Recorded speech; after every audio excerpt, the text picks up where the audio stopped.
Hello everyone, welcome to my channel Cracknet by Sonika Sharma.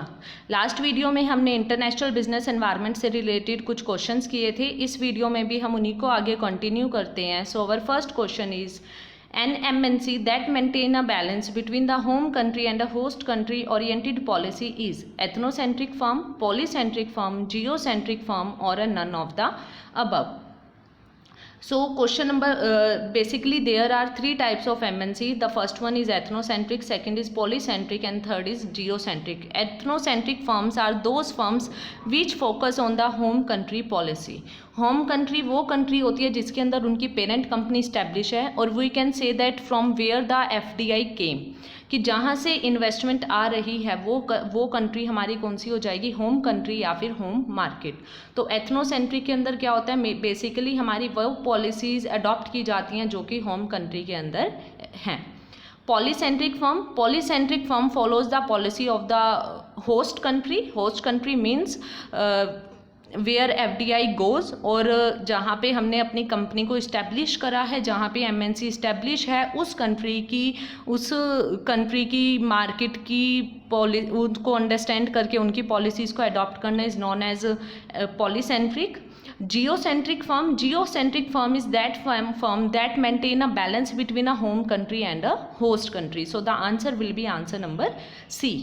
The next question is, which of the following is not ensured to the consumer in the globalization?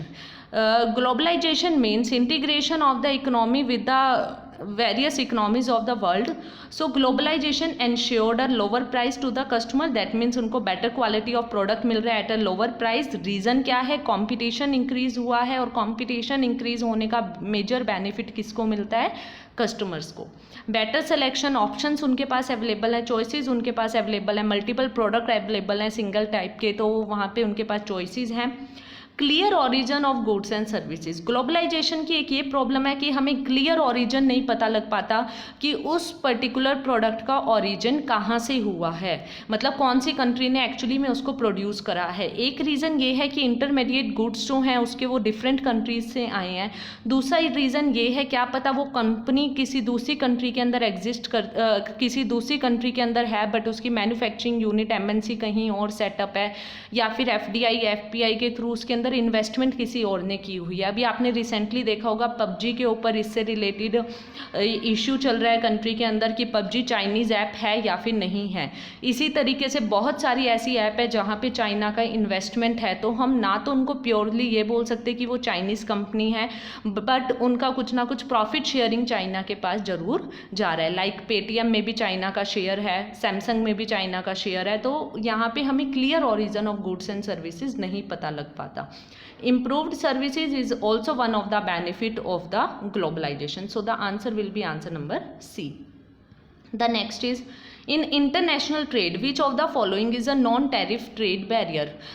Basically there are two types of barrier, trade barriers and tariff barriers and non-tariff barriers. Tariff barriers are related to taxes, custom duties, basically which are created a revenue for the government, and non-tariff barriers are related to rules and regulation like fixing of quota, ban of import of particular items, embargo are some of the example of non tariff barriers. अब देखो इसके अंदर अगर हम देखें, quota भी non tariff barrier का example है, इम्पोर्ट बैन्स भी हैं, एंटी डंपिंग लॉज भी हैं, एक्सपोर्ट कंट्रोल नहीं है। तो बेसिकली हम यहाँ पर अगर ऐसा क्वेश्चन आए कि तीनों ही हैं, तो हम देखेंगे सबसे ज़्यादा नॉन टैरिफ बैरियर के से रिलेटेड कौन सा है, that is import bans. That means इसके अंदर हम क्या करते हैं, अपनी डोमेस्टिक इंडस्ट्रीज़ को प्रोटेक्ट करने के लिए हम वो सारे एक्शन लेते हैं जिससे हम अपनी डोमेस्टिक इंडस्ट्रीज़ को प्रोटेक्ट कर सकें।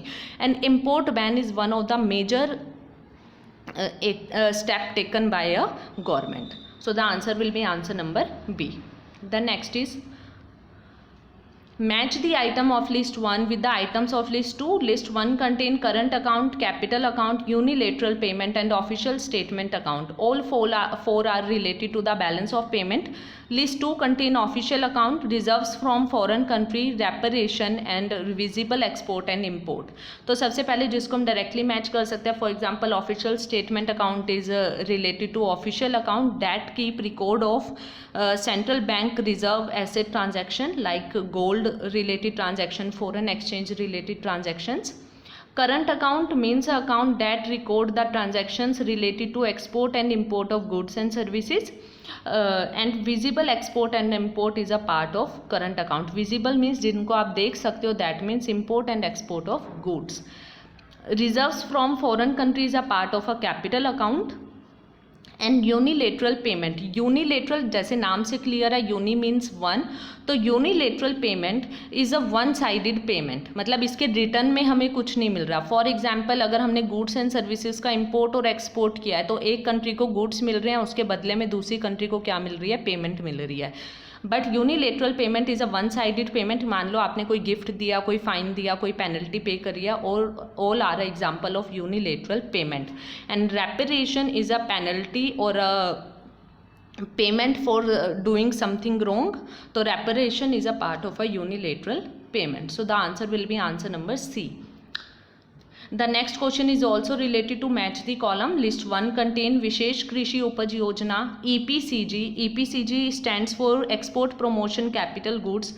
DFRC Duty Free Replenishment Certificate, and DEPB Duty Entitled Passbook. List 2 contains schemes intended to reduce difficulties of exporters. That means exporters को relaxation देना, उनको facilities provide करना. Duty entitled passbook is a full form of DEPB. So हम इसको directly उसके साथ match कर सकते हैं. To boost export of fruits, vegetables, flowers et extra, it is a objective of a Vishesh Krishi Upaj Yojana. देखो कृषि is related to agriculture, so उसको आप डायरेक्टली मैच कर सकते हो. Relating to import of duty free oil, it is related to DFRC. DFRC के अंदर क्या करते हैं, बेसिकली उन चीज़ों की इम्पोर्ट ड्यूटीज़ वगैरह या उनकी कॉस्ट को मिनिमाइज या बिल्कुल ही नील कर दिया जाता है जो आपकी फर्दर प्रोडक्शन के अंदर यूज़ हो रही हैं. तो relating to import of duty free oil की, ऐसा ऑयल जो आपको फर्दर प्रोडक्शन में काम कर रहा है उनके ऊपर से ड्यूटी को बिल्कुल हटा देना. So the answer will be answer number D. Vishesh Krishi Upaj Yojana is related to boost export of fruits and vegetables. EPCG is related to reduce the difficulties of exporters. DFRC, that means duty free replenishment certificate, is related to duty free oil. नाम से भी clear है, उसमें भी free आया है, मतलब कुछ हम फ्री में प्रोवाइड कर रहे हैं. DEPB is a short form of duty entitled passbook.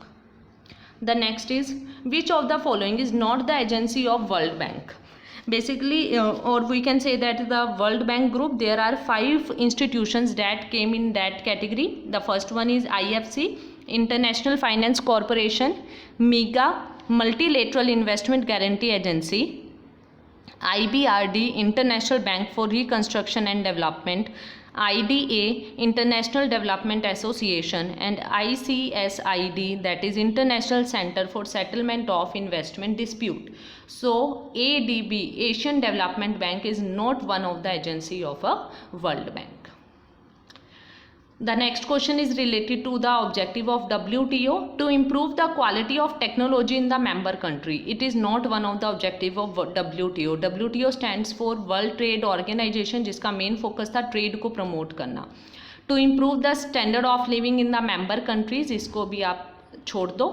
Next, to ensure full employment and broad increase in affective demand, की एम्प्लॉयमेंट को इंक्रीज करना और इफेक्टिव डिमांड को इंक्रीज़ करना. देखो demand is directly related to income, कि जितनी हमारी इनकम होगी उसके बेसिस पे हम क्या कर सकते हैं, किसी भी प्रोडक्ट की डिमांड कर सकते हैं. It is one of the objective of WTO. To enlarge production and trade of goods, yes. To increase the trade of services, yes. देखो 4th और 5th तो आपका हर एक में आएगा ही आएगा, तो आप इसके अंदर एलिमिनेशन अप्रोच भी यूज़ कर सकते हो. देखो ऐसे कौन से ऑप्शन हैं जिसके अंदर 4th एंड 5th ऑप्शन आ रहा है, that is B and D. अब कंफ्यूजन है फर्स्ट और सेकंड में कि फर्स्ट आना चाहिए या सेकंड. तो WTO का टेक्नोलॉजी से कुछ भी लेना देना नहीं है. तो the second one is to improve the standard of living is one of the objective of WTO. So the answer will be answer number B. The next is, as per the South Asia Free Trade Agreement 93 of SAARC, the member countries have to bring their duties down to. SAARC का 2006 में एक agreement आया था, that is सेफ्टा. उसका main objective क्या था कि 20% तक मेंबर कंट्रीज़ की ड्यूटीज़ को कम करना है by 2007. So the answer will be answer number D. The next is, Which of the following is the correct combination? A GSA allows an multinational enterprise to enter into activities that might too costly and risky to pursue on its own. सबसे पहले हमें ये पता होना चाहिए कि GSA है क्या. GSA stand for Global Strategic Alliance is where two or more organizations from multiple countries came together in a partnership to pursue common objective. That means GSA is a Global Strategic Alliance जिसके अंदर two or more companies आपस में आपस में partnership कर रही हैं. But वो टू और मोर कंपनीज कौन सी कंपनी है? जो मल्टीपल कंट्रीज़ के अंदर ऑपरेट हो रही हैं या फिर एग्जिस्ट करती हैं. तो इनका मेन ऑब्जेक्टिव क्या क्या था? To enter into activities that might too risky and too costly. Yes, partnership basically हम उन्हीं प्रोजेक्ट्स के लिए करते हैं जो रिस्की होते हैं और जो कॉस्टली होते हैं कि वन कंपनी अकेले उसका लॉस बियर नहीं कर सकती या फिर वो उतना इन्वेस्टमेंट नहीं कर सकती और वो उतना रिस्क बियर नहीं कर सकती. तो first is correct. A GSA does not allow a firm to enhance economies of scale. This is wrong. क्योंकि एक पार्टनरशिप अगर हो रही है दो कंपनीज में तो ऑब्वियस है वो अपना इकोनॉमीज ऑफ स्केल का बेनिफिट वो अचीव करेंगे, वो उसको एनहांस करने की अपने इकोनॉमीज ऑफ स्केल को ट्राई करेंगे. A GSA does not allow a firm to bypass entry barriers into target foreign country. This is also wrong. ये फॉरेन कंट्री में एंटर करने में हेल्प करता है. A GSA allow a firm to acquire partner knowledge. Yes, this is correct कि जो partner advantage है, जो मान लो एक एडवांटेज मेरे पास है कि मेरे पास मैनेजीरियल स्किल्स अच्छी है, दूसरी कंपनी के पास एडवांटेज है कि उनके पास इन्वेस्टमेंट स्किल है, तो हम एक दूसरे के एडवांटेज को, पॉजिटिव पॉइंट को एक्वायर कर सकते हैं. So fourth is correct. So the answer will be answer number A, that first and fourth are correct related to GSA, that is global strategic alliance. The next is related to the various trading blocks and the time period of their formation. European Union हुई थी 92 के अंदर formed. EFTA that is European Free Trade Union 1960 के अंदर. Caribbean community formed हुई थी 1973 में.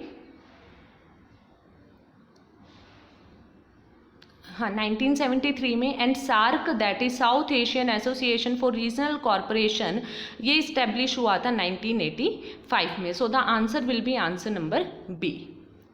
The next is which of the following are the outcomes of 6th ministerial conference of WTO which was held at Hong Kong in December 2005.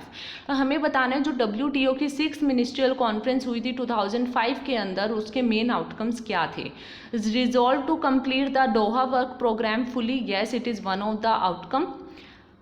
Amendment to TRIP agreement reaffirm to address public health concerns of developing country. Yes, कि TRIP के अंदर trade related intellectual property के अंदर उसके उन्होंने किस चीज़ को invite किया था कि हेल्थ कंसर्न्स, मतलब हेल्थ रिलेटेड अगर कोई भी इंटेलेक्चुअल प्रॉपर्टी राइट्स हैं वो उसके अंदर आने चाहिए.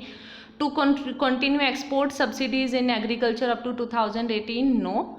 Duty free, quota free market access for all less developed countries product to all developed country. Yes, इन्होंने less developed countries को promote करने के लिए, उनके development के लिए क्या कहा था कि वो सभी developed countries के अंदर duty free, quota free मतलब कि अपने products को export कर सकती हैं. उनके products पे कोई भी custom duty या किसी भी type की कोई भी duty charge नहीं होगी. So the answer will be answer number A. The next is which of the following is not a function of foreign exchange market. Basically there are three function of foreign exchange market: transfer function, credit function and hedging function. Stabilization function is not a function of foreign exchange market.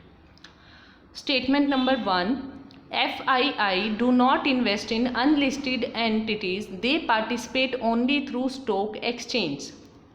And statement 2 means FIIs cannot invest at the time of initial allotment.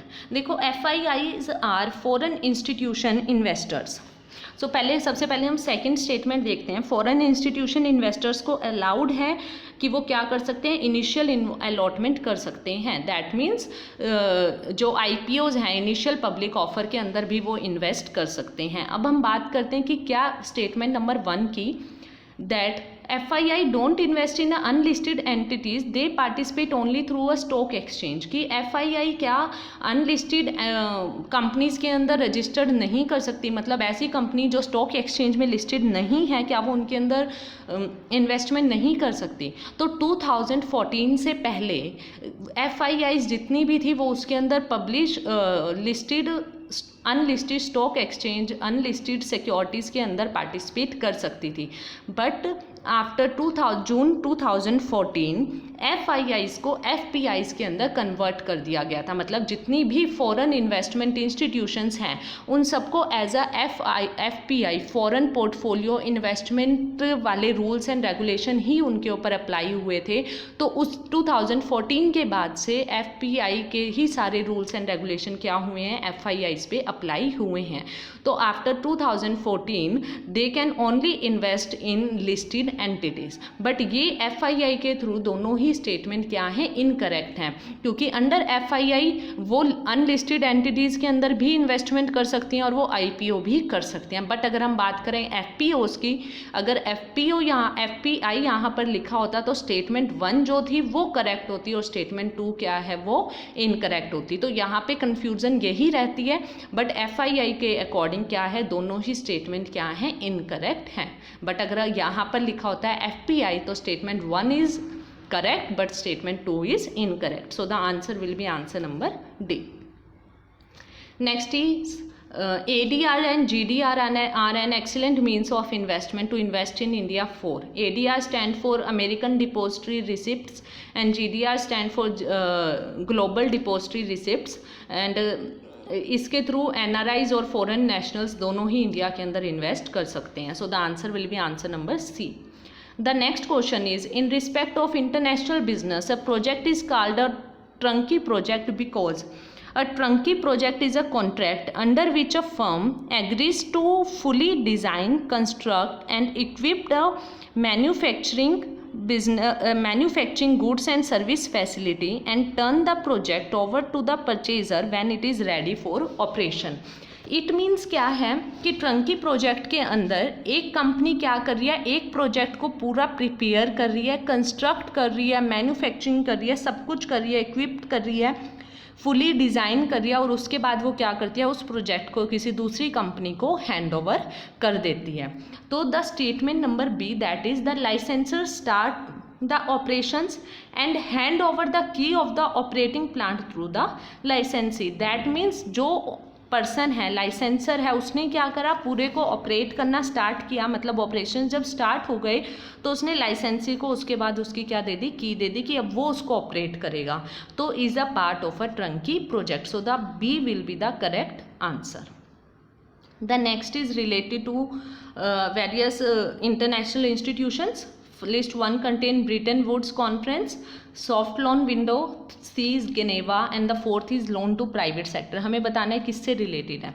को हमने last video में भी किया था. Brayton Wood conference के 2 outcomes थे, that first one is IMF and the second one is World Bank. तो Bretton Wood conference is related to World Bank. इसके बाद WTO का जो हेडक्वार्टर है वो गिनेवा के अंदर इस्टेब्लिश है. Loan to private sector is related to IFC. IFC stands for international finance corporations. आप इसको इस तरीके से लर्न कर सकते हो. कॉरपोरेशन वर्ड हम कंपनीज के लिए यूज़ करते हैं, तो दैट मीन्स प्राइवेट सेक्टर को आप उससे रिलेट कर सकते हो कि प्राइवेट सेक्टर को असिस्टेंस जो प्रोवाइड करता है वो कौन सी ऑर्गेनाइजेशन करती है, IFC. IDA international development association की एक स्कीम है, that is soft loan window scheme. So the answer will be answer number C. The next question is related to assertion and reasoning.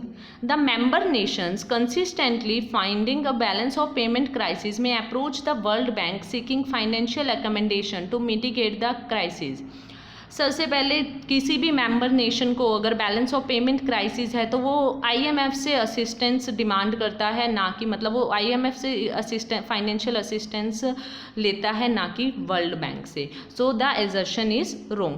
Reasoning, the member nation facing balance of payment crisis can approach the IMF seeking redressal for the BOP crisis, which is correct कि अगर किसी भी member nation को, मतलब जो भी IMF के members हैं, अगर उनमें से किसी को भी बैलेंस ऑफ पेमेंट क्राइसिस आते हैं, दैट मीन्स उनकी इंपोर्ट ज़्यादा हो रहा है, एक्सपोर्ट कम है, तो वो किससे असिस्टेंस ले सकते हैं? IMF से.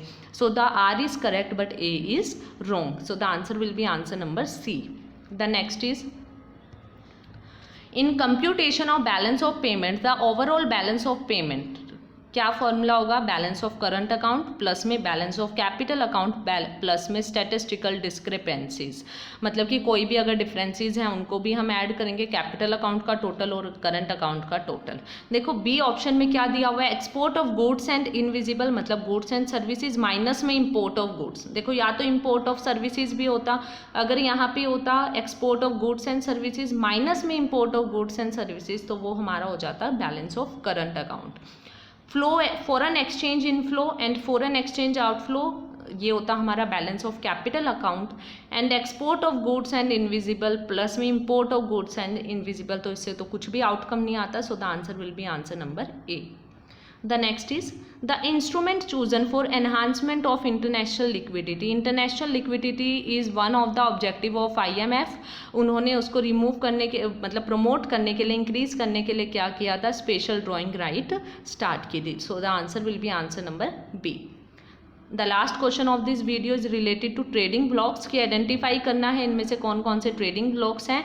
European Union gas is one of the trading block, NAFTA भी ट्रेडिंग ब्लॉक है, southern Asian association for regional corporation that is SAARC, SAARC is also a trade block, central American common market is also a trade block, is a trade block of 5 Central American countries, and Central African Custom Union is also one of the trade blocks. So the answer will be answer number C, that is all are a trading blocks. So thank you everyone. Please like and subscribe my channel. For any query and PDF you can mail me at crackyournet@gmail.com. You can also follow me at crackyournet on Instagram, and you can also post your queries in a chat box. Thank you.